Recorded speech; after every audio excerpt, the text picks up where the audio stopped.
Hello there, I'm Jimmy Vegas, and in case you have been living under a rock, the Nintendo Switch 2 has been completely revealed to us recently. We've got the price, we've got games, got what it looks like, all the features. The price, let's revert back a little bit to the price. It's £395 here in the UK. That's not going to change. I think that's a very, very good price here in the UK, and it's a definite competitor to Xbox and PlayStation. The issue kind of arises a bit more with the tariffs that Trump has decided to do. I'm not getting into politics, but the US, Canada, they may have a bit more of a price rise. It was going to be $450 and to be fair, I think that's still a really good price. If it goes above 500, 550, okay, yeah, right. This video isn't about that. This video is specifically about Mario Kart World. Right, look. Here in the UK, it's £75. In America, it's $80. Oh, that's a jump, isn't it? $80 for a game.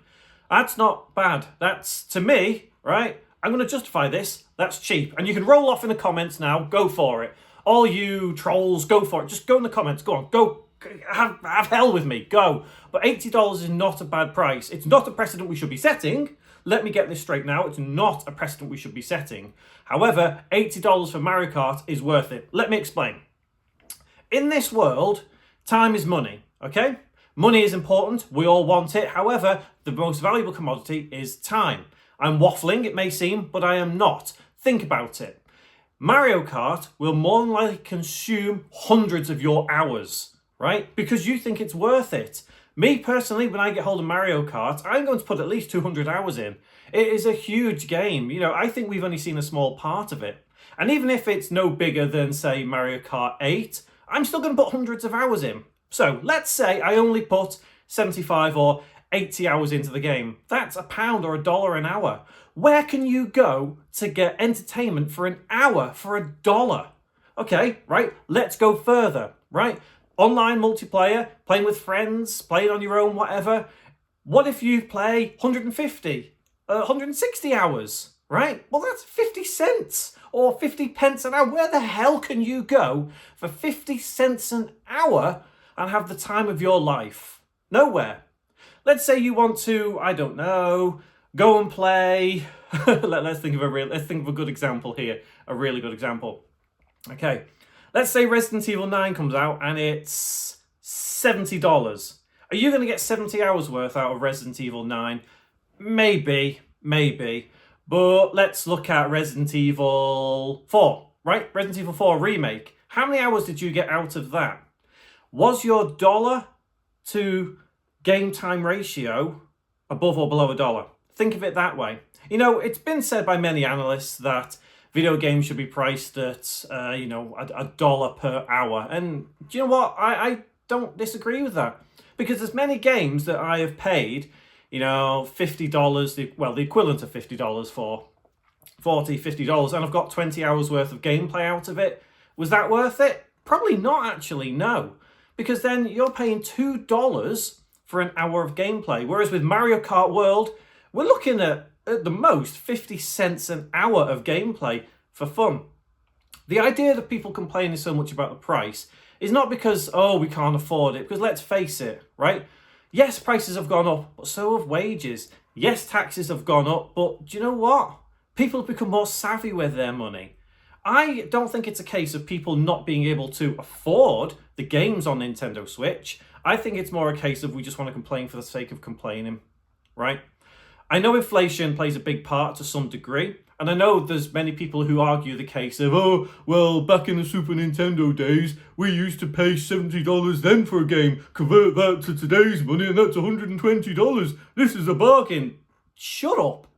That's not how it works. I'm actually going to defend people who say Mario Kart World is a high price at this point, okay? Back in those days, on Super Nintendo, it cost a lot more to mass-produce games than it does today. Therefore, the price was up. Also, less people bought games back then, so they had to still try and make a profit on less people buying games. Therefore, these days, more people buy games, it's cheaper to mass-produce these physical games, so therefore, these companies can subsidise the price a little bit more than they used to. So yes, converting after inflation from the early 90s to now, yeah, they probably should be $120, $130, but No, they're not, because they are correctly priced because of the subsidization of how much cheaper it is to mass produce and how many people buy the game. So that argument is flawed. But I am justifying the price of $80, £75 for Mario Kart World. Specifically, Mario Kart World, let me add. Again, I'm sure I said it earlier in the video, because I truly believe that I'm going to get value for money from that game. The same may apply when it comes to Grand Theft Auto 6. There has been a lot of talk about Grand Theft Auto 6 being $100. And although that's sticker shock, people think, whoa, $100 for a video game, and it's not even special edition, it's just the vanilla version of the game. Well, how many hours are you truly going to put into Grand Theft Auto 6, right? I don't think it's going to be as many as Mario Kart World. So having Grand Theft Auto 6 priced at $100 is insane. However, having Mario Kart World priced at $80 is a decent price point. And I know already there's trolls in the comment, well, not necessarily trolls, but people who disagree with me. That's fine, right? This is my opinion. Everybody has one. Opinions are like assholes. We all fucking have one. Deal with it, okay? And my opinion is my opinion. You've got your own opinion. Completely fine. If you agree with my opinion, cool. If you don't, so what? And these people who don't agree with opinions, some of them try to go in the comments and just, oh, your opinion's wrong. How can an opinion be wrong? An opinion is how you feel, how you think, what you think, right? Anyway, I've waffled on too much about people and opinions. Look, Mario Kart World, I think, is going to be really, really good price at $80. It will come down. I do think it will come down at some point, not immediately. I know there's going to be a lot of people complaining about the price. And Nintendo don't tend to, cave in to this kind of thing. They won't drop the price. Don't be ridiculous. Don't keep spamming in the chat. Drop the price, drop the price, drop this. It's not going to happen. Nintendo is going to do it as it is. And like I said, something like Elder Scrolls 6, right? When that finally comes out, how many hours are you going to put into that game? Me, personally, well, because of my experience with Elder Scrolls, I'm likely to put in a couple of 100 hours. So if that game is priced at $90 or £80 here in the UK, my time against dollar ratio is going to be below $1 or £1. So therefore, I'm going to think it's worth it, even if it was 90. And it's a lot of people, they think, no, that's too much. The biggest complaint people have is the fact that Nintendo only recently put Tears of the Kingdom up, $10, and then now suddenly, 24 months later, 18 months later, whatever, it's jumping up again. It's like it's suddenly, woof, shot up. But you know what? It's inflation. What do you expect, right? In this world, how much did the Snickers used to cost, right? All them years ago. And how much does it cost now? Yeah, I know they're smaller, more expensive. Things evolve and money becomes more worthless to a degree. Here in the UK, let's say 15 years ago, minimum wage was like £7.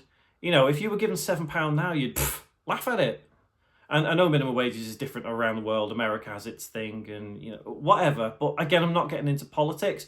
But money is different these days. And people do forget that inflation does happen. And let's face it, the console itself, I think, is decently priced as long as it stays for $50. But £395 here in the UK, that is a really, really good price for what it is. Genuinely, I think Nintendo have done the right thing there.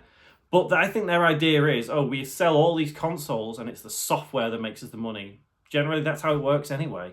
With PlayStation, Xbox, they sell the consoles, but it's the software that makes the money. So as long as they've got good software, well, they'll make good money. Think of it that way.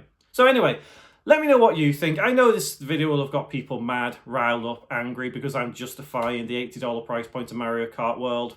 But genuinely, like I say, I'm going to get more than $80 worth of value out of it. Can you really go to the movies and, you watch a brand new Batman or brand new whatever? The Hangover 4 comes out, you go to the cinema and you watch it and it costs you $10.